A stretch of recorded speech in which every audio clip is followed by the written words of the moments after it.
Le thème de ce matin, c'est Jésus est avec nous. Alléluia. Amen. Jésus est avec nous en toutes circonstances.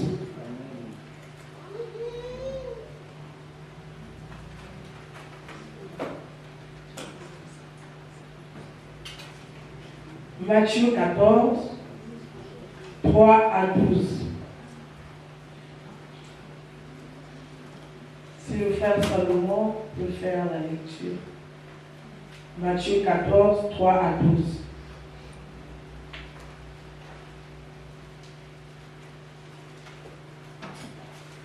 Matthieu 14, 3, 12, je lis la parole du Seigneur. En effet, Hérode avait fait arrêter Jean. Il l'avait enchaîné et mis en prison à cause d'Hérodiade, la femme de son frère Philippe, car Jean lui disait: il ne t'est pas permis de l'avoir pour femme. Il voulait le faire mourir, mais il redoutait les réactions de la foule, parce qu'elle considérait Jean comme un prophète.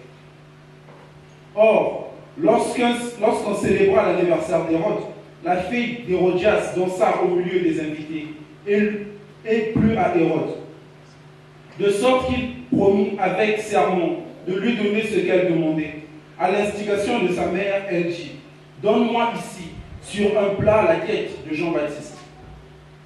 Le roi fut attristé, mais à cause de ses serments et des invités, il ordonna de la lui donner. Il envoya décapiter Jean dans la prison. Sa tête fut apportée sur un plat et donnée à la jeune fille. Il la porta à sa mère. Les disciples de Jean vinrent prendre son corps et l'ensevelir. Puis ils allèrent l'annoncer à Jésus. Amen. Amen. Alléluia.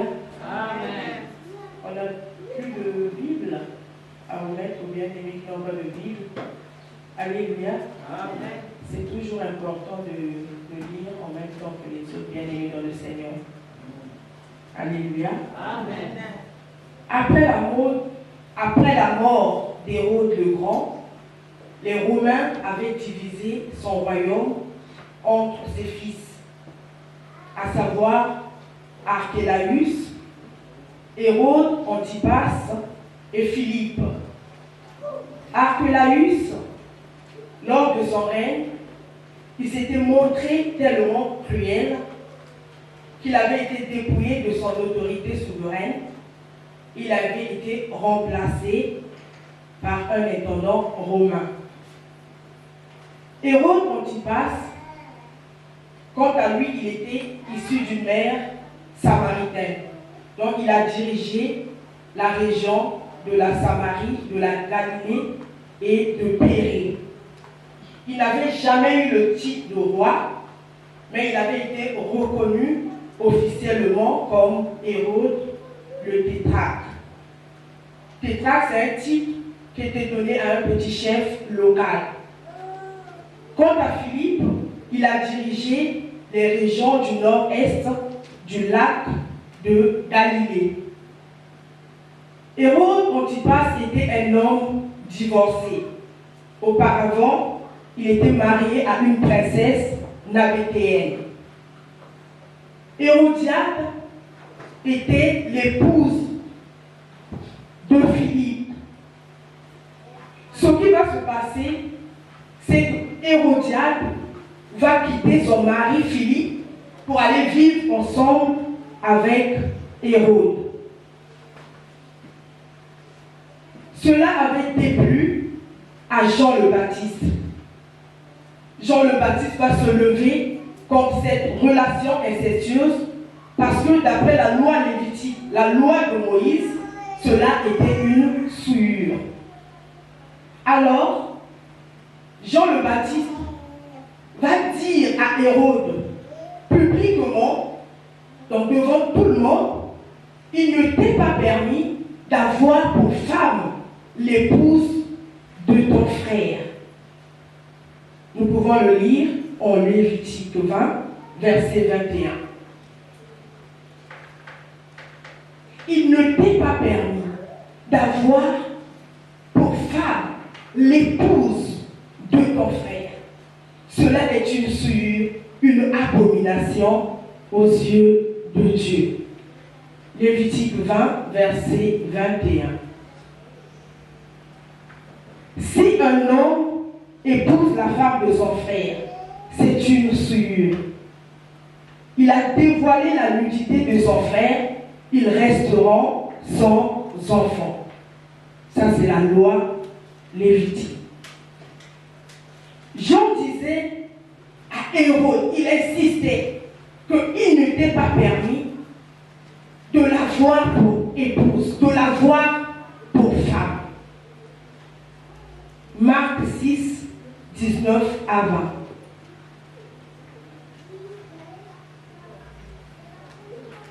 Marc 6, 19 à 20. Marc 6, du verset 19 au verset 20, j'ai la parole du Seigneur. Furieuse contre Jean, Hérodiade voulait le faire mourir, mais elle ne le pouvait pas, car Hérode redoutait Jean, sachant que c'était un homme juste et saint, et il le protégeait. Après l'avoir entendu, il était souvent perplexe, et c'était avec plaisir qu'il l'écoutait. Amen.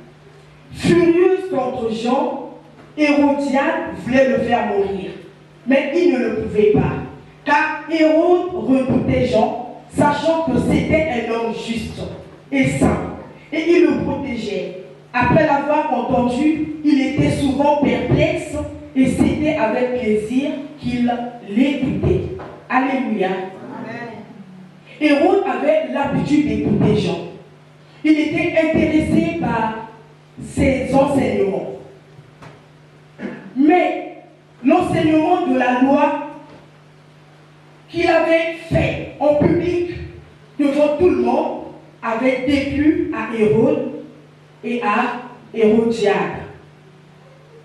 Pour Hérode, ce que Jean faisait, c'était une sédition, une révolte contre l'autorité établie. Hérode avait considéré cela comme une révolte contre l'autorité établie. Mais ce que Hérode ne connaissait pas, c'est que la loi divine, elle est égale pour tous les hommes. Alléluia. Amen. La loi de Dieu concerne tout le monde.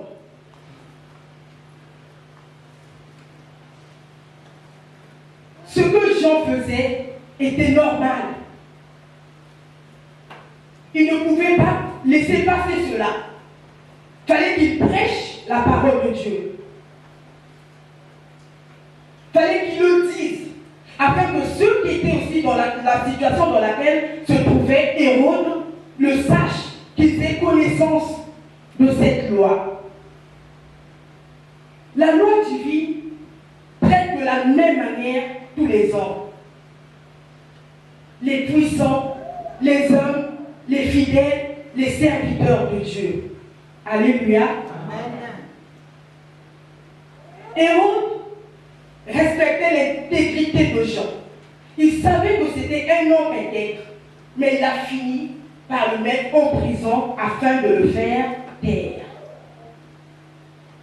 Au verset 6 de Matthieu 14, la Bible nous dit que le jour de l'anniversaire d'Hérode, la fille d'Hérodiade est rentrée dans la salle. Elle s'est mise à danser. Et pendant qu'elle dansait, sa danse avait plu au roi.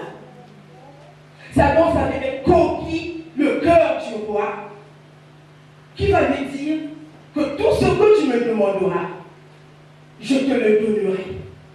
Même la moitié de mon royaume te sera accordée. Cette fille s'appelait Salomé. Elle va vers sa mère, Hérodiade. Elle demande à sa mère. Elle dit plutôt à sa mère, mais qu'est-ce que je vais demander? Que vais-je demander? Que vais-je demander, mère?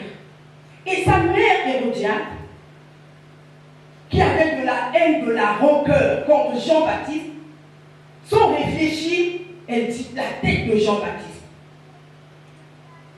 Salomé repart voir le roi. Roi, je veux que tu me donnes la tête de Jean-Baptiste sur un plat. La Bible nous dit que le roi fut attristé. Malgré que lui-même, il avait l'intention de le faire mourir, mais il a été quand même attristé parce qu'il ne s'attendait pas à cela. Il ne s'attendait pas qu'on lui demande la tête de Jean-Baptiste. Alléluia. Amen. Mais comme il y avait ses invités, il avait fait une promesse. Et par rapport au serment qu'il avait fait au public, il ne pouvait pas reculer. Alléluia. Amen. Il ne pouvait pas reculer. À l'instant même, il a dit à un garde d'aller décapiter Jean-Baptiste. Alléluia. Amen. Malgré qu'il était triste, mais il avait fait une promesse. Alléluia. Amen. Il y avait ses invités, ses hommes puissants, ses hommes forts. Le garde va dans la prison. Nous ne savons pas si Jean-Baptiste était en pleine prière, s'il était en train d'adorer, s'il était en train de louer. Nous ne savons rien de ce que Jean-Baptiste est en train de faire à ce moment. Le garde, il rentre dans la prison, il décapite Jean, il met sa tête sur un plateau et il la porte à Salomé. Salomé la remet à Hérodiade. Alléluia. Amen. La tête d'un humain sur un plat. Alléluia. Amen. Lors de la célébration de l'anniversaire d'Hérode. Bien-aimé dans le Seigneur, Hérodiade, au lieu de se détourner de son péché, il a préféré se débarrasser de celui qu'il avait accusé publiquement. Mais il ne savait pas que c'était pour son bien que Jean le Baptiste l'avait fait. Alléluia. Amen. Jean n'avait jamais été contre Hérode ni Hérodiade, mais il était contre l'acte qu'ils avaient commis. Alléluia. Amen. Et très souvent, c'est ce qui nous arrive. Lorsque Dieu te parle par un bien-aimé, par une bien-aimée, lorsque Dieu t'appelle à la repentance, tu ne t'attaques pas à la parole qui est sortie, mais tu t'attaques au canal que Dieu a utilisé. Alléluia. Ce que Hérodiade avait fait, c'est ce que nous faisons le plus souvent. Jean-Baptiste n'avait rien fait de mal. Il avait simplement prêché la parole de Dieu. Il avait simplement dit ce que les Écritures disaient. Alléluia. Une simple danse, bien aimée dans le Seigneur, a conquis le cœur du roi. Alléluia. Une simple danse. Des simples mots ont poussé le roi à pécher. Alléluia. Amen. Les mots sont puissants, bien aimés dans le Seigneur. Les mots sont puissants. Alléluia. Amen. Les mots sont puissants. Il était obligé d'honorer sa parole. Alléluia. Amen.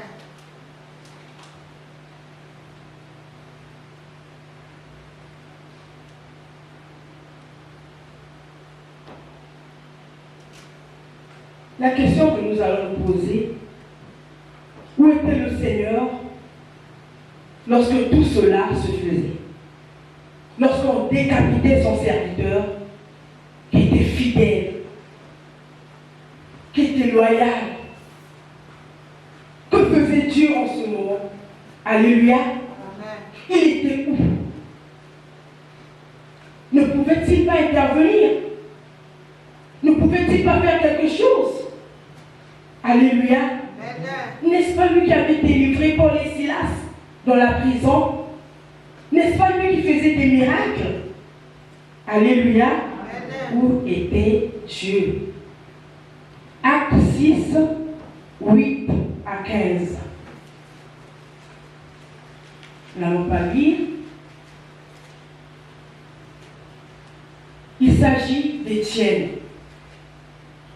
La Bible nous dit qu'Étienne était plein de foi et de puissance. C'était un diacre, comme le diacre Marius. Alléluia. Il était plein de foi et de puissance. Il accomplissait des miracles au milieu de son peuple. Mais un jour, quelques membres de la synagogue des affranchis. La synagogue des affranchis, c'était un groupe d'esclaves qui étaient affranchis par Rome. Ils avaient constitué leur propre synagogue. Donc, quelques membres de ces synagogues étaient en train de discuter avec Étienne. Pendant qu'ils discutaient, la Bible nous dit qu'ils ne supportaient pas la sagesse et l'esprit qui parlait par Étienne. Alléluia. Étienne est un homme comme vous et moi. Mais pendant qu'il parlait, ces personnes ne supportaient pas la sagesse qu'il avait, l'esprit qui parlait par lui. Ils ont formé un complot contre lui, un coup contre lui, afin de l'accuser au Sanhédrin. Alléluia. Amen. Le Sanhédrin, c'est un parti dominant. Un parti dominant. En fait, ce parti croyait et étudiait les écrits de Moïse, le Pentateuque, donc de la Genèse à Deutéronome. Alléluia. Ce sont les 5 livres écrits par Moïse. Donc on l'accuse au Sanhédrin. Et en acte 7, le souverain sacrificateur demande à Étienne, est-ce que ces accusations qui sont portées contre toi sont exactes? Étienne, il pouvait répondre simplement par oui ou non. Mais il a saisi cette occasion pour leur faire connaître l'histoire du salut en entier. Chose que Jean et Pierre avaient commencé lors de leur comparution devant le conseil juif. Il leur avait parlé, raconté ce qui concerne le salut, mais c'était en bref. C'était brièvement qu'il avait fait. Alors, Étienne, lui, il a saisi cette occasion pour le faire. Il a commencé à parler de Abraham, des patriarches et de Joseph, de Moïse en tant que libérateur envoyé de Dieu. Il a parlé du temple pour l'arche de Dieu. Jusque-là, le Sanhédrin était calme. Personne ne réagissait. Il regardait Étienne qui avait le visage qui ressemblait à celui d'un ange.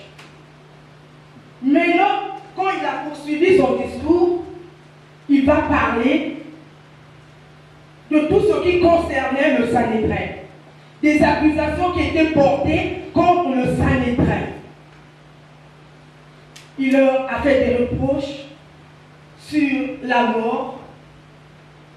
Il leur dira qu'ils ont trahi et tué Jésus-Christ. Alors cela a bouleversé le cœur du Sanhédrin. Alléluia. Amen. Tous les membres du Sanhédrin étaient choqués, touchés par ce que Étienne venait de leur dire, de ces accusations qui étaient portées contre eux. Mais quant à Étienne, au lieu d'être rempli de peur, il était rempli d'esprit.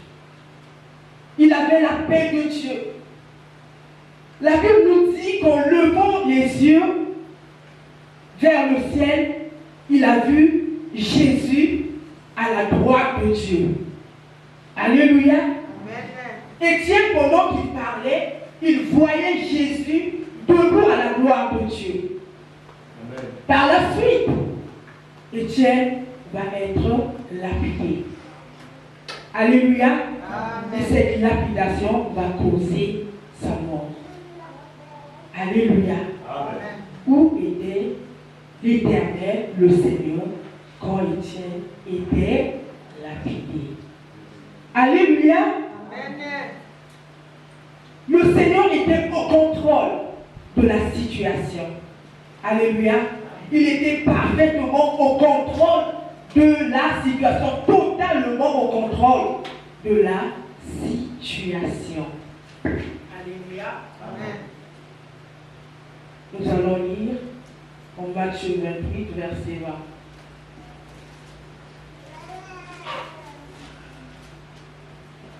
Matthieu 28, verset 20, j'ai la parole du Seigneur. Et enseignez-leur à mettre en pratique tout ce que je vous ai prescrit. Et moi, je suis avec vous tous les jours jusqu'à la fin du monde. Alléluia. Et enseignez-leur à mettre en pratique tout ce que je vous ai prescrit. Et moi, je suis avec vous tous les jours jusqu'à la fin du monde. Alléluia. Amen. Il était aux côtés de son serviteur, conformément à sa promesse. Alléluia. Amen. Dans la prison où se trouvait Jean-Baptiste, l'Éternel était présent. Alléluia. Amen. Lorsqu'on lapidait Étienne, l'Éternel était bel et bien présent. Alléluia. Amen. Il nous arrive, bien aimés dans le Seigneur, à passer par des moments très critiques. Et des fois, on se dit que l'Éternel m'a abandonné. Le Seigneur n'est pas avec moi. Alléluia. Amen. Si ce qui est arrivé à Jean-Baptiste s'était passé à cette époque, je pense que cela serait mal pris. On aurait dit qu'il a péché. On aurait dit qu'il a fait quelque chose qui a déplu à l'Éternel. Alléluia. Amen. Et pourtant, ce n'était pas le cas. Tu es dans quelle situation, bien-aimé dans le Seigneur? Tu passes par quel moment? Alléluia. Amen. Qu'est-ce qui te fait douter de la présence de Dieu dans ta vie?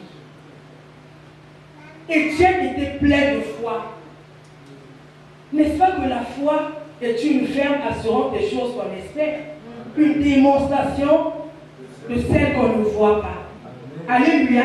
N'est-ce pas que par la foi, si nous ne doutons pas, nous sommes capables de déplacer les montagnes? Amen. Mais pourquoi cela ne s'était pas fait pour le cas d'Étienne ou de Jean-Baptiste?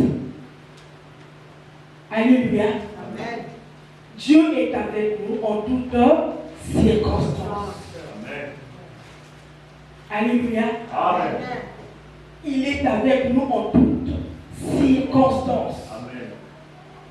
Étienne faisait des miracles.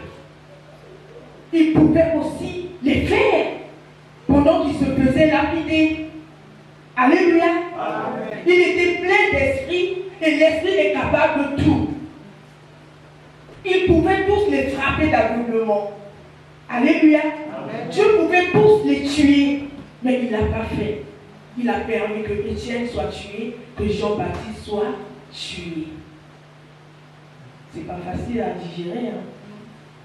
Alléluia. Amen.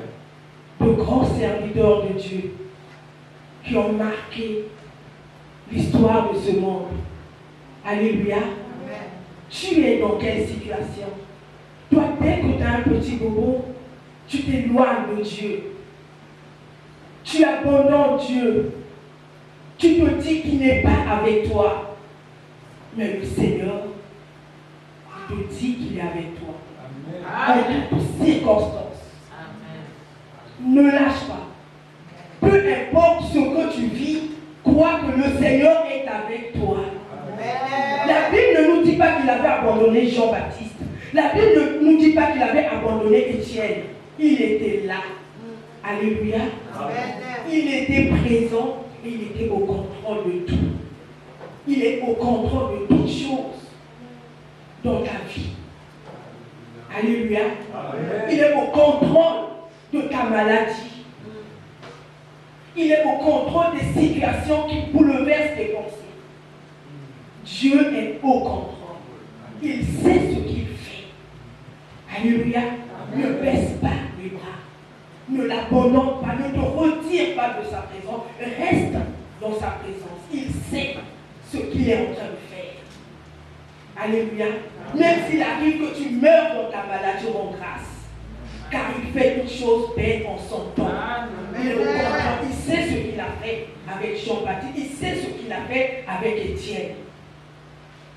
Alléluia. Amen. Dans la Bible, il est écrit que le jour de la mort vaut mieux que le jour de la naissance. C'est choquant. Alléluia. Amen. Le jour de la mort vaut mieux que le jour de la naissance. Donc le jour de la mort d'Étienne et le jour de la mort de Jean-Baptiste valaient mieux que le jour de leur naissance. Mais les hommes ont été troublés, les hommes ont été choqués, mais pas Dieu. Fais confiance à Dieu. Sois fier du travail qu'il est en train d'accomplir dans ta vie. Réjouis-toi en sa présence. Ne lâche pas, n'abandonne pas, ne te retire pas, ce sont les ruses du diable. Il est avec toi, il tient à sa promesse. Je serai avec vous. D'ailleurs, il n'a pas dit je serai, il a dit je suis. C'est au présent. Je suis avec vous jusqu'à la fin du monde. Amen. Il ne manque jamais. Amen. Alléluia. Amen. Le Seigneur bénisse sa parole.